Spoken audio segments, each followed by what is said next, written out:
Hello everyone, welcome to ResSnapper. My name's MJ and this is another leaks video. Yes, massive shout out and thank you to you for joining me. We are in the birthing canal to 5,000 subscribers, guys, so it would mean the world to me if you did consider subscribing if you enjoy this content. And I should say we are doing things slightly differently this episode. You'll see we're on the Marvel Snap Bugle X page, so massive shout out and thank you to them. Not only them, but also here's a blank navy screen, brilliant, this is good. But also a massive shout out and thank you to Snap.fan for all of the information which we'll be pouring over in this video. So yeah, there's been a few changes to some cards, and also we've got some new zombie cards to look at which we didn't look at last month. We also know the theme for the November season, which I am extremely excited about. So without further ado, let's crack into it. The first card that we've got here is Headpool. He is slightly tweaked or clarified from where we saw him last time. He's a 1/1. When this is destroyed, return it to your hand, then give all cards in your hand +1 power. And it's also worth noting that this, I believe, is the super premium pass card. So this is the one that you pay the extra for. Bloody interesting, to be fair. Yeah, this seems extraordinarily good, because if you think about it, it's kind of like, generally, a Nakia trigger is good, but the bad thing about the Nakia trigger is that she costs 3, she's kind of low tempo, whereas this, obviously, you're doing general destroy things and all of the things that benefit from that, so you might be gaining power with Carnage, or Venom, you're discounting your death, you're doing all of that with a card which is repeatable and does the Nakia effect. This seems wild. This with Frigga or some other way to copy it seems insane. I don't know, this seems extremely good to me. But I guess we'll see. So that's Headpool. Let's talk about the zombie mechanic. So this is the Zombie Horde Token. So, there is a new keyword this season, which is Horde. And what Horde is, it is actually on one of these images. Is it this one here? Yeah. Let's look at this. So, Horde. Give power to your zombie horde. Sorry, I'm having to move out of the way of the camera. Give power to your zombie horde. If you don't have one, create one at another location first. So, basically, a zombie horde, the first time you horde, a zombie horde token is created, and then throughout the game, as you play more cards with the horde ability, your gets bigger. And the first time you horde, also crucial to mention that it is created at another location. So yeah, that's very interesting, that's very cool. This artwork is cool, by the way, as well. I quite like the civilian zombies on there. I think that looks pretty sweet. And then there's this skill card, which is the Hunger. It's a 1-cost skill.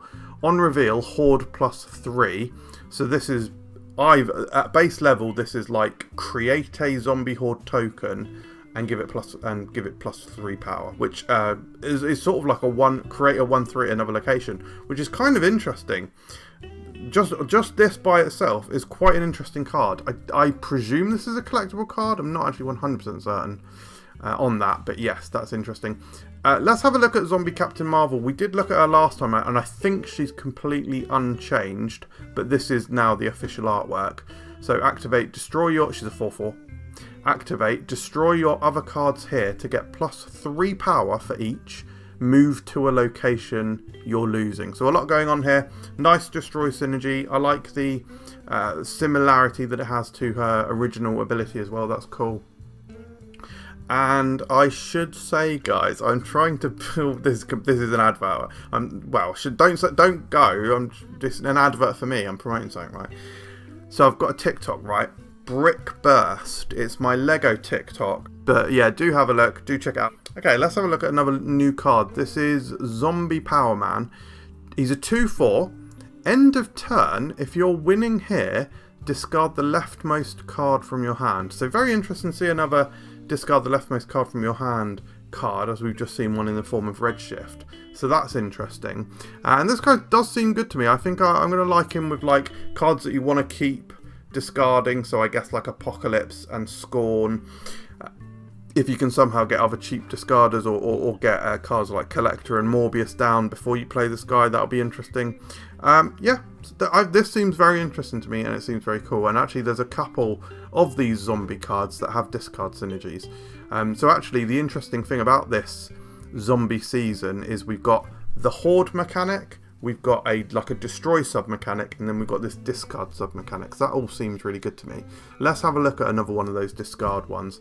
This is Colonel America. He's a 3/3 ongoing. Your other cards here have +1 power for each turn you've discarded a card. So this is very interesting. If you're discarding a card every turn, which, to be fair, might be a bit tricky, especially if you're playing Colonel America on turn 3. Not that you are, but you might. Obviously, it's pretty difficult to discard something every turn, but you can certainly get several turns or 4 turns. Something like that is not particularly hard. So if you're giving every other card in that location +4, and those could be swarms, then you're absolutely laughing. That really goes hard. So this is a very interesting card. Seems very cool to me, and the artwork is chilling and scary. Right, then I think we've only got one more sort of artwork to look at here for the zombie cards, and this is Zombie Giant Man. I think this is also unchanged as well. So just to reiterate, he's a 5/3. On reveal, Horde +1, then this gains power equal to your Zombie Horde. So let's say you hungered out the 3. This gives your Horde +1, so it's a 4. And then it's coming down as like a 7 power card. So that's pretty interesting. But that's if you just do those few things. Obviously, you can continue hoarding with the other cards. And we'll look at the season pass. Like I said, I don't think we've got artwork for her. And we're heading over to snap.fan for this now. But this is the season pass card. Zombie Scarlet Witch. Again, I think she's basically unchanged from when we looked at her last month. But she's a 3/2. After you play a card here, Horde +2.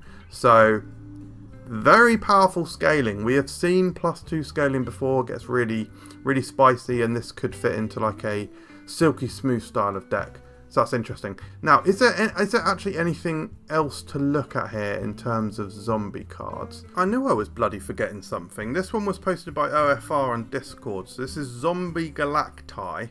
So this is like a cluster, a group of Galactus type people.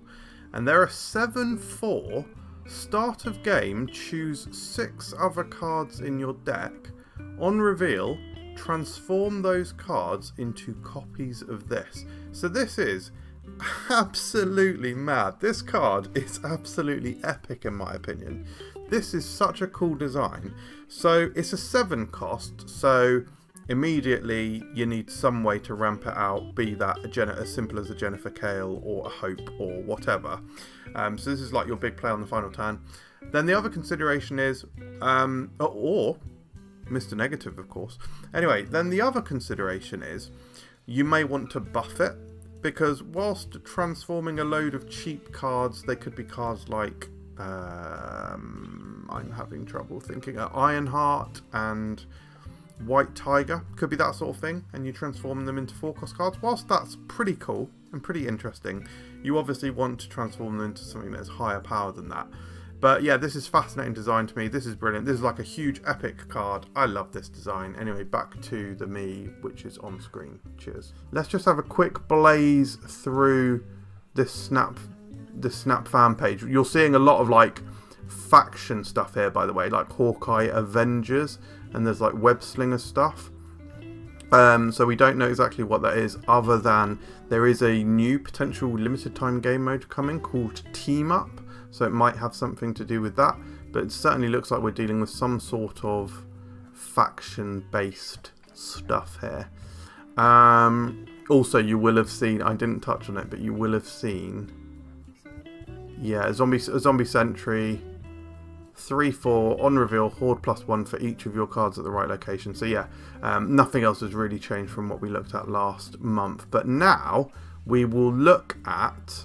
Am I doing this right? I guess we'll go back over to Snap Bugle and have a look at the few cards that have changed for the upcoming season, which is the Androids season. So Viv Vision, the season pass card, has slightly changed. She used to be an end of turn card.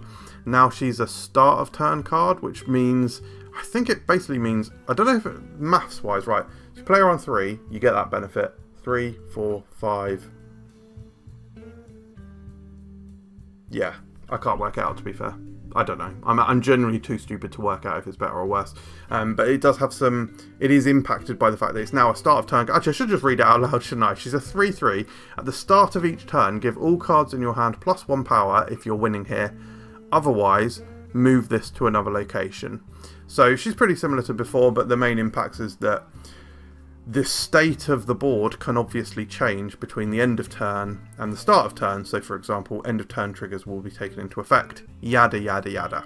She still seems very good. Crucially, she won't be affected by Ghost anymore because she's not an end of turn card. So that's cool. She seems very good. Sparky, we've now got official artwork and he's slightly changed. So he's now a 2/1. Activate. Give your card that last moved +3 power and move it back to its previous location. This seems awesome to me. I have already started doing the snap or pass slides for this card, so I'm interested and excited to talk about him more, but just consider something like the new Human Torch, right? Arachnid on 1, Sparky on 2, activate them both, and do... Well, actually, I guess you would activate Arachnid, play Human Torch, and then activate Sparky. And so Human Torch would go from 3 to 6.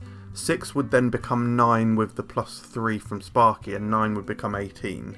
And that is like an on-curve play. I mean, you're never having that combo, a 1, 2, and 3 cost card combo. But yeah, wishful thinking, hey? But yeah, that's just cool. Has anyone else changed? I don't think anyone else has changed. So what I'll leave you on this particular month of patchings is... Hallelujah, hallelujah, hallelujah, hallelujah, hallelujah,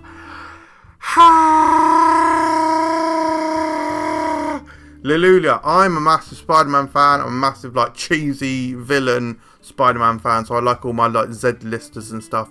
And guys, oh my god, have we got the Z-listers in this one. I'm just going to read out the list, but this is like, we getting like a Spider-Man season. We've got Spider-Punk, a superior Spider-Man. This is Dr. Octopus's brain when it was living in Peter Parker's body, basically. Long story, but it's a really good storyline. Ezekiel Sims, Prowler, Spider-Man Noir, Man Spider, oh my god, Man Spider, this is sick. Hydro Man, Chameleon, yes. And then like, yeah, some skill cards presumably associated with some of these things, like Remote Mines, Flight Harness. Don't know whose Flight Harness would be actually, but Vibro Shock Gauntlets and Remote Mines would definitely be Prowler, right? Deafening Cord would definitely be Spider-Punk.